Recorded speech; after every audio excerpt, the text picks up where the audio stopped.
بسم الله الرحمن الرحيم والصلاة والسلام على أشرف المرسلين سيدنا وحبيبنا محمد وعلى آله وصحبه أجمعين أما بعد السلام عليكم ورحمة الله وبركاته. Pour purifier notre cœur, il est important de purifier nos intentions. La notion de sincérité, elle est très importante pour réussir à cheminer vers Allah subhanahu wa ta'ala.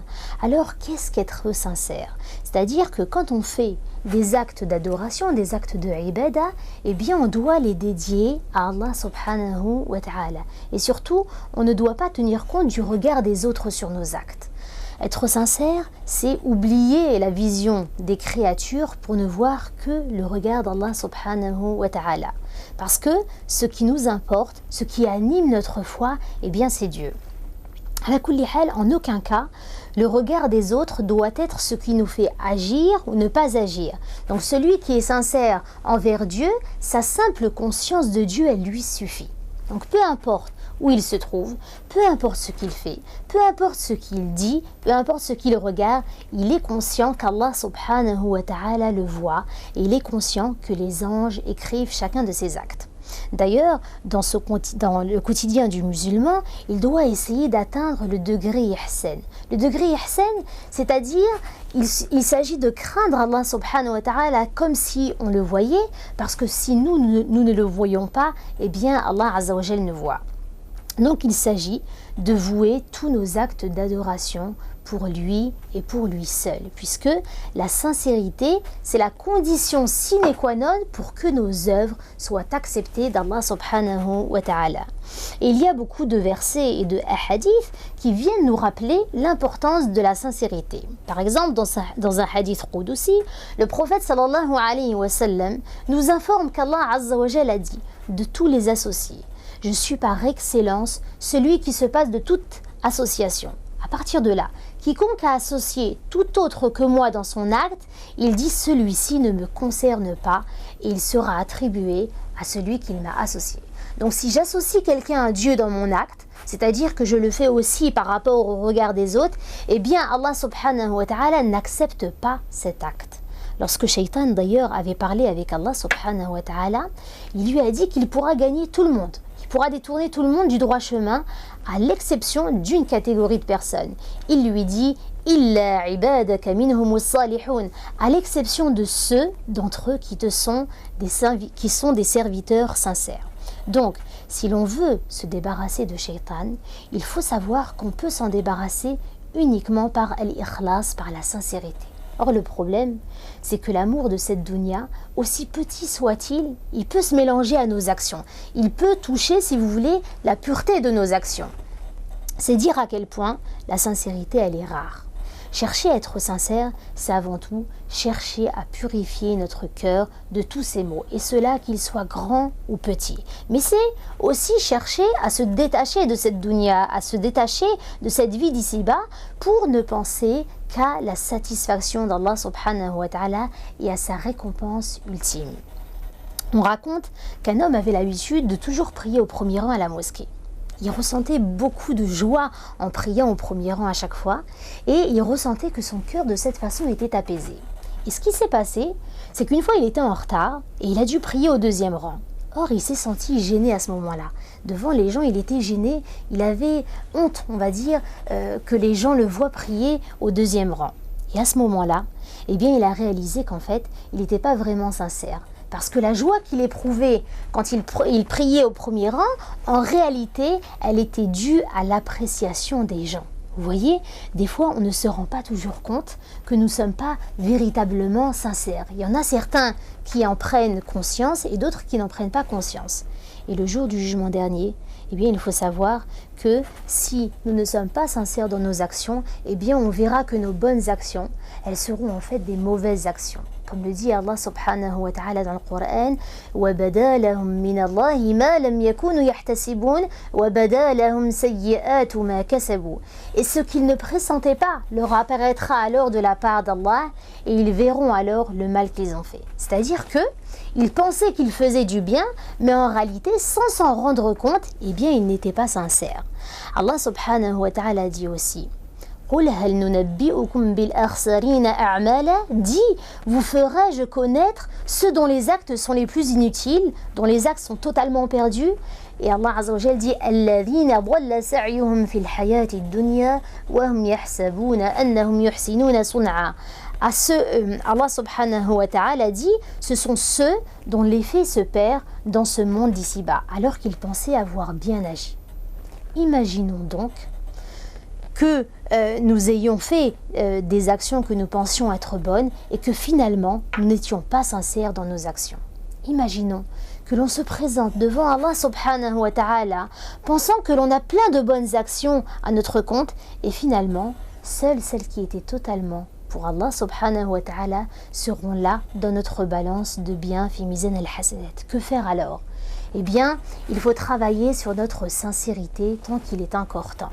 Et ça n'est pas quelque chose d'aussi simple que cela. Et pourtant, être dévoué à Allah subhanahu wa ta'ala, c'est la première condition, al-shart al-awwal, pour réussir à cheminer vers Allah subhanahu wa ta'ala. Il faut donc travailler sa sincérité pour pouvoir rencontrer Allah subhanahu wa ta'ala avec des actions à lui présenter. D'autant plus que quand le shaitan il n'arrive pas à détourner quelqu'un de ses bonnes actions, eh bien qu'est-ce qu'il fait? Il va s'attaquer à la sincérité de cette personne. Il sait pertinemment qu'il ne va pas réussir à lui faire des choses graves, des grands péchés, puisque ce sont des personnes par exemple qui sont proches de Dieu. Donc ce qu'il va faire, c'est qu'il va entacher la sincérité de la personne. Parce qu'il sait que si son action elle n'est pas sincère pour Allah subhanahu wa ta'ala, eh bien elle ne sera pas valable auprès de Dieu. Al-Fudayl ibn Iyad rahimahullah disait Al-amalu min ajli nasi shirk wa tarku al-amal min ajli nasi riya wal ikhlasu an yu'afika Allahu minhuma. Accomplir des actions en vue des gens, c'est du shirk, c'est-à-dire du polythéisme, ça revient à associer quelqu'un à Allah subhanahu wa ta'ala. Donc, quand je fais des choses pour que les gens disent que j'ai fait une chose de bien, eh bien ça c'est du shirk. Ensuite il dit, par contre délaisser des actions à cause des gens, ça c'est de l'ostentation, riya. Donc là on est dans le cas où je veux faire quelque chose de bien, mais finalement j'ose pas le faire parce que justement je veux pas que les gens disent ah telle personne elle est mashallah, elle fait ceci ou cela. Donc là Al-Fudayl ibn Iyad il dit que ça c'est de l'ostentation. Dans la mesure où, si j'étais sincère en vérité avec Allah subhanahu wa ta'ala, eh bien qu'il y ait des gens ou pas qui me voient, eh bien cela ne devrait rien changer. Et enfin, il rajoute que la sincérité, c'est qu'Allah subhanahu wa ta'ala te délivre de ces mots, donc de l'association à Dieu et de l'ostentation. Ainsi, il faut toujours garder en tête que si on veut avancer vers Dieu, on doit apprendre à être dévoué à Allah subhanahu wa ta'ala.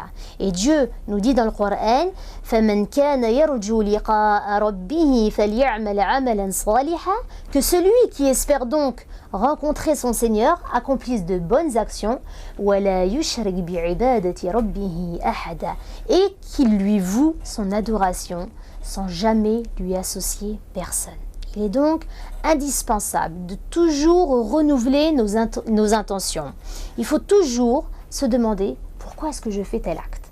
Pourquoi est-ce que je suis là aujourd'hui à faire ce que je suis en train de faire? Est-ce que je le fais toujours pour Allah subhanahu wa ta'ala ou bien d'autres choses se sont immiscées entre moi et mon intention?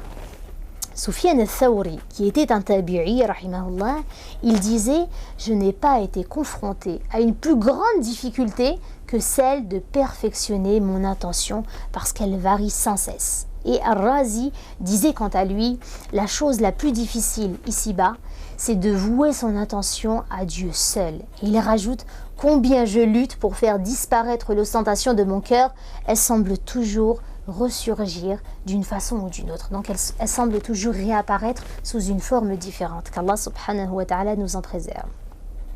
On voit à travers ces paroles lourdes combien il est difficile de vouer son attention à Dieu seul. Alors la question c'est comment est-ce qu'on peut y parvenir? Dans un premier temps, Cela est possible en éduquant notre âme, notre nafs, en se détachant de cette dunya, parce qu'on sait que cette vie-là, cette vie d'ici-bas, elle est éphémère, et que ce qui est pour Allah subhanahu wa ta'ala restera. C'est la seule chose que l'on retrouvera auprès d'Allah subhanahu wa ta'ala.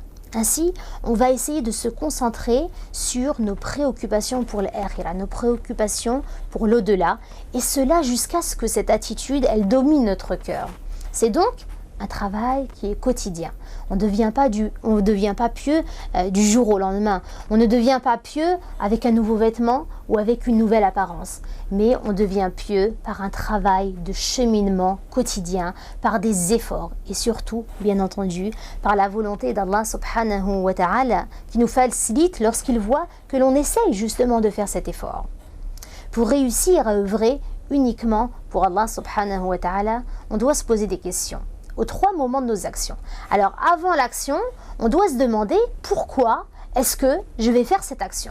Donc si je vais la faire pour Allah subhanahu wa ta'ala, j'accomplis cette action et j'essaye de plaire à Allah subhanahu wa ta'ala.